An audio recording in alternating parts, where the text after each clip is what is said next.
Lesson 1. Around the house. In today's lesson, we're going to go through a house, learning vocabulary for the different objects in each room and the different actions you can do there. You'll also learn the difference between house and home. Bedroom. Let's begin with the bedroom. The bed is the place where you sleep, probably with pillows, sheets, and blankets. In this photo, there are 2 lamps next to the bed. You keep your clothes in a closet, on hangers, or in a dresser, inside the drawers. At night, you go to bed, or go to sleep, and in the morning, you wake up, maybe with an alarm clock. Try to answer these questions now. What time do you go to bed? What time do you wake up? Bathroom. Now we'll learn about the bathroom. In the bathroom, you can brush your teeth using a toothbrush and toothpaste. Most people use the sink to brush their teeth, and in this photo, the woman is looking in the mirror. In the bathroom, you can also take a shower. You use shampoo and conditioner to wash your hair, and soap to wash your body. Then you use a towel to dry off. Of course, you can also use the toilet. And don't forget to flush the toilet after you're finished. Try to complete these sentences now.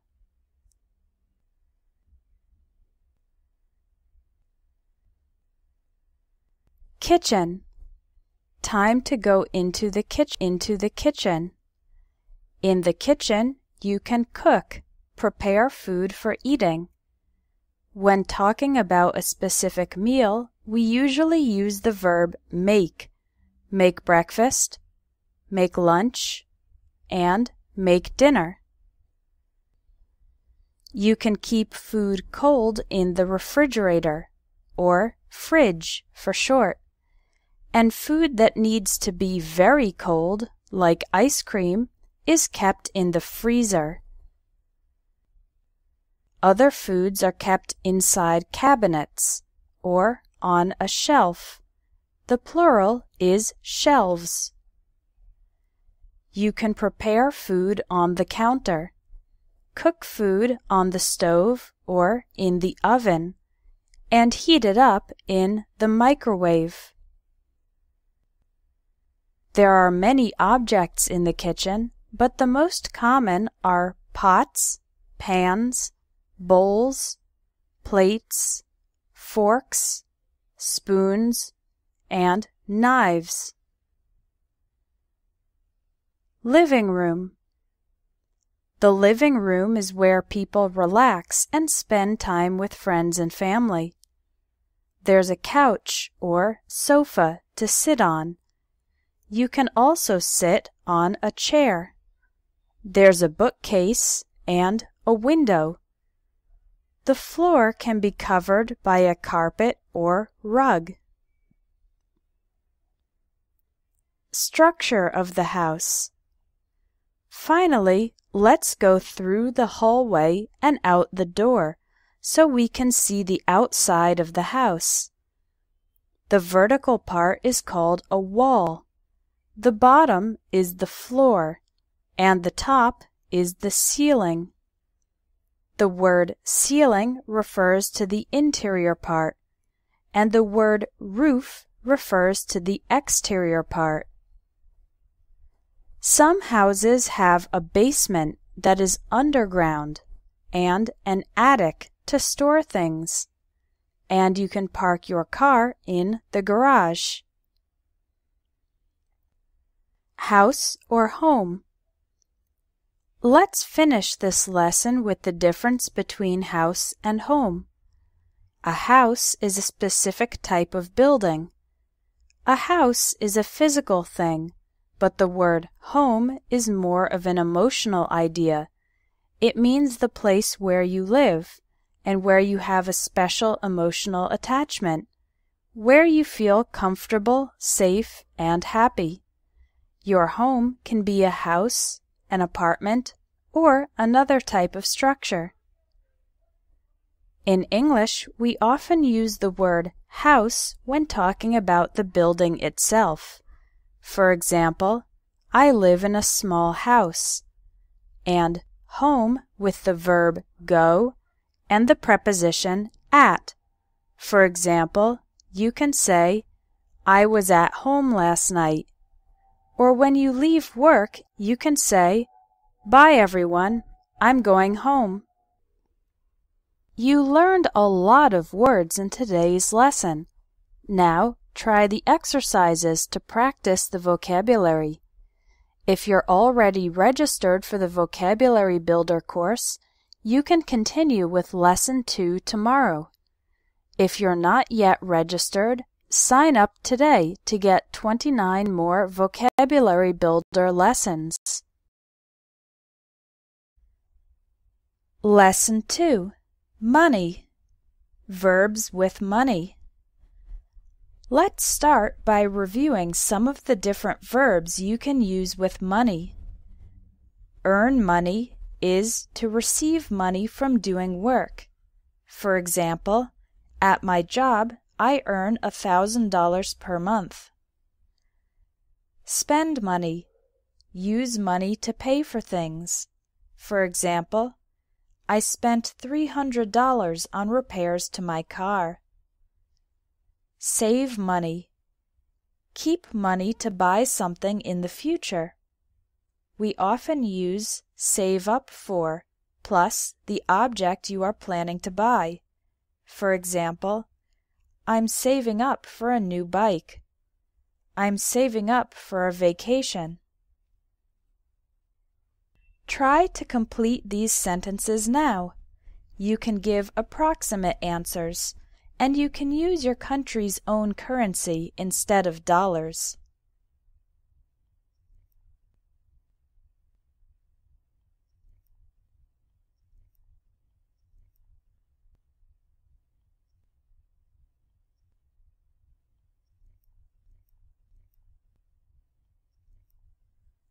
Earning and saving money. The general money you receive for doing your job is called your salary. Every week, every 2 weeks, or every month, the regular payment you receive from your job is called your paycheck. Some jobs include extra payments for good work, or at the end of the year, called a bonus. You can keep your money in a bank account.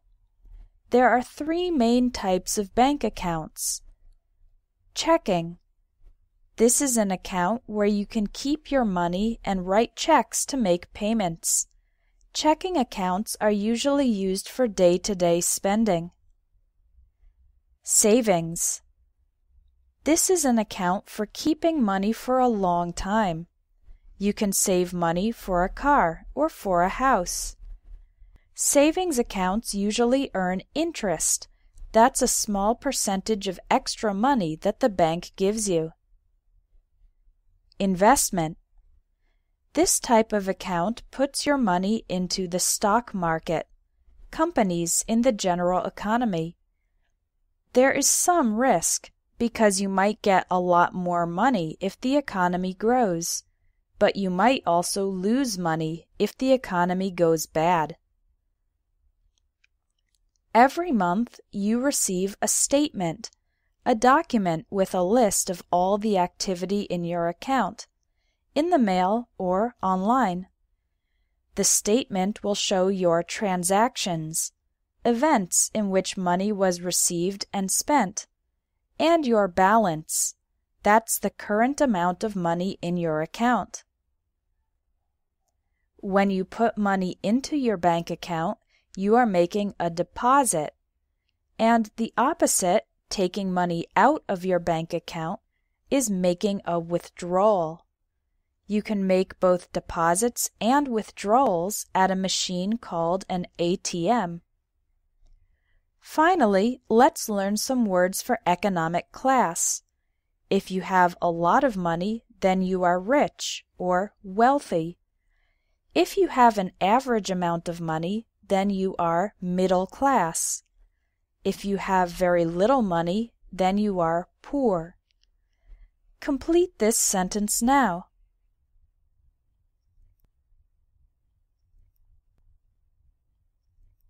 Spending money. There are two types of money. Paper money is called bills. This is a $10 bill. Metal money is called coins. This is a 1-cent coin. Both bills and coins are called cash. You can also pay for something in other ways besides cash, like with a check, a credit card, or a debit card. If something costs a lot of money, we say it is expensive. If something is too expensive for you, then you can say, I can't afford it. This phrase means I don't have enough money to pay for it. Now, do you know what the opposite of expensive is? Something that costs little money is inexpensive or cheap. If something is a low price and good value, you can say, that's a good deal, or that's a bargain. In addition to using your money to buy things, you can also donate, give money to charity, a non-profit organization, like the Red Cross, for example, that helps people, animals, or the environment. People who like to share and give their money can be called generous, and the opposite, people who like to keep all their money for themselves, can be called selfish or stingy. Borrowing and lending money. Another thing you can do with money is to lend or borrow it. These words are opposites. The word lend means to give someone money temporarily. The word borrow means to receive money temporarily. Imagine you want to buy a car, but you don't have enough money. You can borrow $10,000 from the bank. The amount of money you borrow is called a loan. The bank lends you $10,000. Now you owe $10,000 to the bank. The verb owe means you need to pay it back. You can pay the money back to the bank in installments, for example, $200 per month, plus interest. Again, that's a small percentage of extra money. You've finished Lesson 2. Now continue to the exercises to practice the vocabulary you've learned. Lesson 3. Clothes. Get ready to learn a lot of vocabulary for clothes. You probably already know some of these words, but we're going to go beyond the basics, so I'm sure you'll learn a number of new words as well. Let's start with the various parts of a shirt. Some shirts have a collar around your neck and buttons in the front. The parts of the shirt that cover your arms are called the sleeves. You can have a long-sleeved shirt, a short-sleeved shirt, or a sleeveless shirt. Complete this sentence now.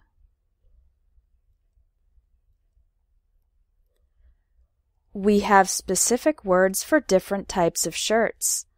A t-shirt is usually used for sports and everyday life, and a more formal shirt can be called a dress shirt for men or a blouse for women.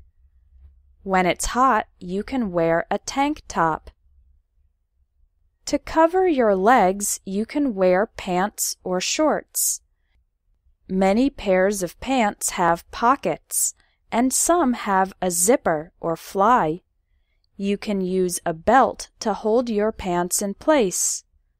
For more formal situations, women can wear a skirt or a dress, and men can wear a suit and a tie.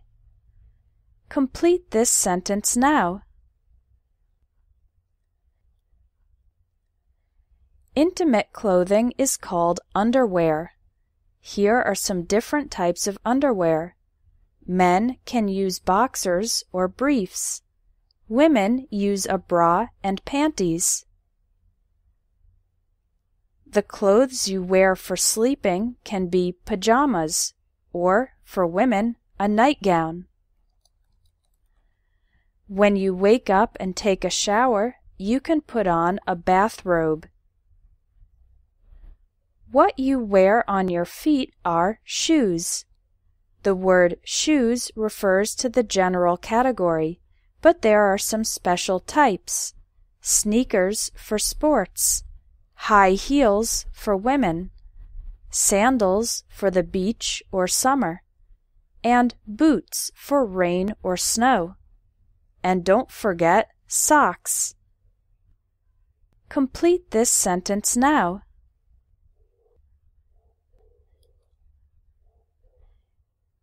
In the first picture, the shoelaces are untied. In the second picture, the shoelaces are tied. Finally, let's look at summer and winter clothing. To keep warm in cold weather, you can wear a jacket or coat. If it's very cold, you can use a hat, scarf, and gloves. In the summer, if you want to go swimming, wear a swimsuit or bathing suit. This is the general word. There are some more specific types. A men's swimsuit is called swimming trunks, and women can wear a one-piece swimsuit or a bikini. Verbs used with clothing. We use the phrasal verbs put on and take off for actions with specific items of clothing. She puts on her jacket when she goes out. She takes off her jacket when she gets home. Use the verb wear to describe the current status of someone's clothing. He's wearing jeans. She wore a blue dress to the party yesterday. I'm going to wear my new boots tomorrow. Use the expression get dressed to talk about putting on your clothes in general. In the morning, after you wake up, you get dressed. The opposite is get undressed. This refers to the general action of removing your clothes. There's also the expression dress up. That means to wear nicer clothes than normal, like for a special occasion.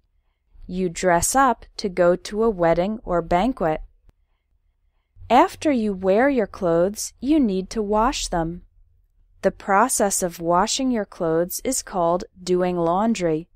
You can use a washing machine and a dryer. Now that your clothes are clean, you need to fold them, and sometimes iron them as well.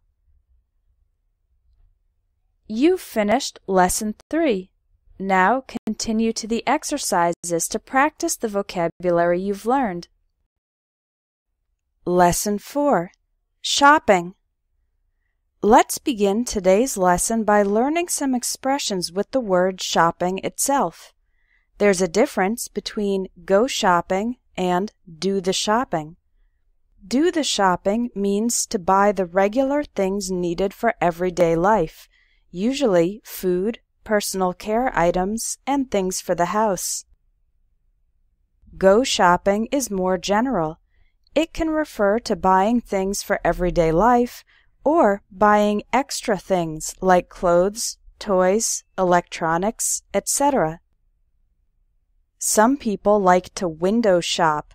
This means looking at many items in various shops, but without planning to buy anything. People who want to save money like to shop around. This means going to many different stores to compare the prices and items so that you can get the one that's best for you. And a shopping spree is when you buy a lot of things and spend a lot of money in a short time. Different types of stores. The English language has some specific words for different types of stores. At a supermarket or grocery store, you can buy food as well as things for your house, like cleaning supplies. At a bakery, you can buy bread, cakes, pies, pastries, muffins, and cupcakes. At a delicatessen or deli, you can buy cheese, sliced meat for sandwiches, salads, and other prepared food that is ready to eat. At a pharmacy or drugstore, you can buy medicine, Band-Aids, eye drops, and other personal care items. At a jewelry store or jeweler, you can buy necklaces, bracelets, earrings, and rings. At a pet shop, you can buy animals to keep in your house, food for the animals, and accessories and toys for them. At a hardware store, you can buy things for construction or fixing things around the house, like tools, paint, plumbing supplies, and electrical supplies. A department store is a large store with many different areas, for example, clothes, electronics, food, toys, items for the house, etc. A mall or shopping center is a large building that contains many different stores, usually including a food court with many different restaurants. A convenience store or corner store is a small store that contains some basic snacks, drinks, and supplies. Many gas stations have a convenience store, for example. Other types of stores are often identified by the items they sell. A toy store sells toys. A shoe store sells shoes, etc. Shopping step by step. When you go into the store, you can take a shopping cart or basket to help carry the items you want to buy. The items in a store are organized into aisles. This word refers to the corridors in the supermarket, and placed on different levels called shelves. In clothing stores, they can also be hung on racks. If you want to see if a piece of clothing fits you, is the correct size, you can put it on in the try-on room or fitting room. If the clothing is too big, we say it's loose, and if it is too small, we say it's tight. If an item is on sale, that means there is a discount. The price is lower than normal. In stores, you'll often see the amount of the discount expressed with the word off. For example, 20% off or 10% off. You can also use a coupon, a special piece of paper from a magazine, newspaper, or internet that will give you a discount. To pay for the items, you go to the checkout. The person who works there is called the cashier. Let's imagine your purchase costs $15 and you give the cashier $20. The cashier will give you back $5. This is called your change, along with a receipt, a piece of paper that lists the items you bought. You can put your items into a plastic bag, but if you're buying an item as a gift for someone else, you can ask the cashier if it's possible to gift wrap the item with special decorative paper called wrapping paper. Later, if you discover a problem with the item you bought, you can return it to the store, where you can get a refund, receive your money back, or exchange it for another item of the same type. Some items, especially electronics and other machines, come with a guarantee, an agreement that the store or manufacturer will repair the item if it breaks. You've finished Lesson 4. Now continue to the exercises to practice the vocabulary you've learned. Lesson 5. Food and Drink.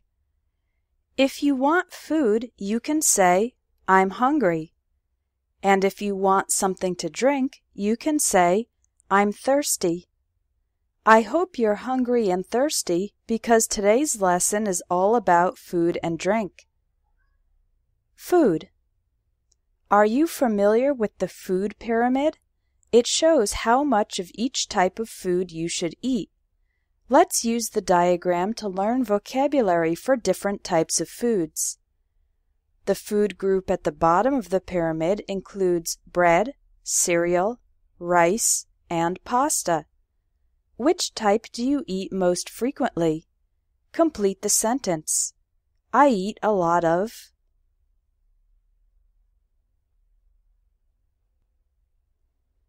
On the next level up, we have fruits and vegetables. Here are some different types of fruit. Can you match each word with the correct picture?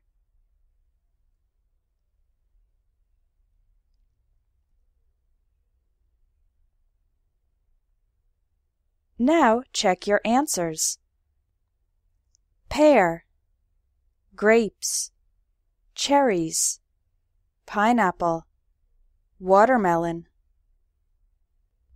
The outer covering of a fruit can be called the peel in the case of a banana, the skin in the case of an apple, or the rind in the case of a melon. A skin is soft and thin, and we can eat it. A rind is thick and hard, and we usually don't eat it. Many fruits also have seeds or a pit inside.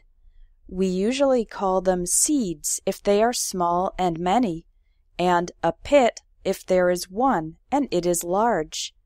Watermelons have seeds. Peaches have pits. Here are some examples of vegetables. Try to match each word with the correct picture.